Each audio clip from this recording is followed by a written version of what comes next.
Сојузот на синдикати на Македонија најави дека утре ќе ги блокира приодите кон Стопанската комора, Организацијата на работодавачи и Бизнис конфедерацијата. Блокадата ќе започне во 12 часот на раскрсницата пред Стопанската комора. Председателот на ССМ Слободан Трендафилов изјави дека блокадите ќе бидат организирани со законскиот минимум од 21 лице.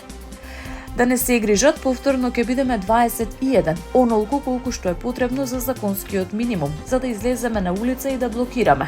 Нема да дозволиме работниците да им мрзнат на пратениците, на газдите и на владата стоејќи на улица, само за да ги блокираат како што тие нив ги блокираат, порача Трендафилов. Тој посочи дека блокадите се насочени кон работодавачите кои според него одбиваат зголемување на платите, додека истовремено укажуваат на одливот на квалификувана работна сила од земјава. ССМ бара зголемување на минималната плата на 600 евра, како и зголемување на останатите плати за 6000 динари. Според Трендафилов, блокадите ќе траат се додека не се донесе одлука за исполнување на овие барања. Тој најави дека по завршување на таргетираните блокади можно е организирање на нов масовен протест сличен на оној од 28 јануари, кога на улица излегоа околу 12.000 граѓани. Речиси половина од младите во Македонија на возраст од 16 до 24 години користат алатки базирани на вештачка интелигенција, покажуваат најновите податоци на Евростат за 2025. Според статистиката, 45,4% од младите во земјава користат алатки за вештачка интелигенција, што е значително под просекот на Европската Унија, кој изнесува 63,8%. Во регионалната споредба, Македонија се наоѓа зад Босна и Херцеговина, каде 65,4% од младите користат вештачка интелигенција.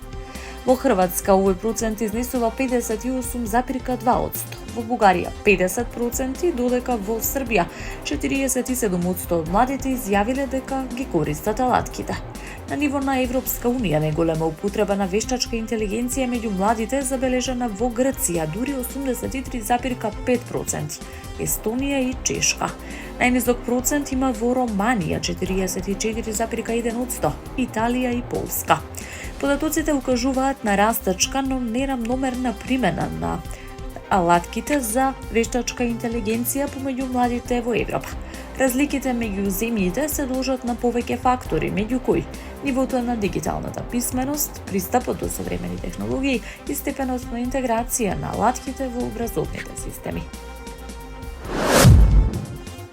Пратеничката група на ВМРО-ДПМН и коалицијата поднесе предлог закон за изменување на законот за постапување со бесправно изградени објекти по скратена постапка, со цел граѓаните да не останат со нерешени статуси за своите домови поради административни пречки или бавни процедури. На денешната пресконференција пратеникот Бојан Стојановски истакна дека многу граѓани со години се заглавени во судски спорови и различни постапки кои не се по нивна вина.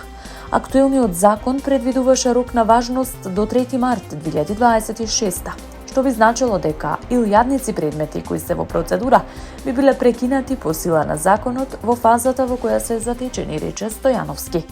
Со предложените измени рокот се продолжува за дополнителни 5 години, односно законот ќе важи вкупно 20 години или до 3 март 2031 година. Ова, како што нагласи пратеникот, ќе овозможи правна сигурност за општините како надлежни органи да ги завршат сите веќе почнати постапки. Оваа измена не предвидува нови барања, туку исклучиво во служба на граѓаните. Управниот одбор на ЗЕЛС и општините што секојдневно се соочуваат со реалните проблеми на терен, од нив доаѓа иницијативата, вели Стојановски. Тој исто така нагласи дека предложеното законско решение не предизвикува дополнителни финансиски импликации врз државниот буџет, а ќе стапи на сила веднаш по објавувањето во службен весник. Унгарскиот премиер Виктор Орбан денеска ја оцени објавата за план на Европската Унија за забрзан прием на Украина како отворена објава на војна против неговата земја.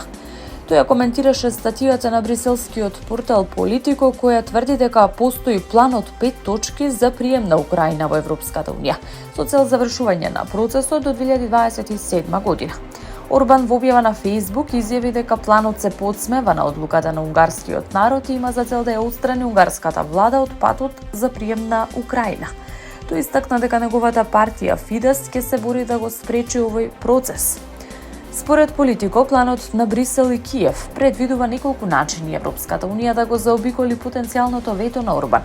Меѓу нив се чекање на исходот од унгарските избори, обид да се влие врз Орбан преку меѓународни лидери, како председателот на Соединетите Американски држави, или активирање на членот 7 од договорот на Европската унија, кој овозможува суспензија на одредени права на држава членка, вклучувајќи го и правото на глас во Советот.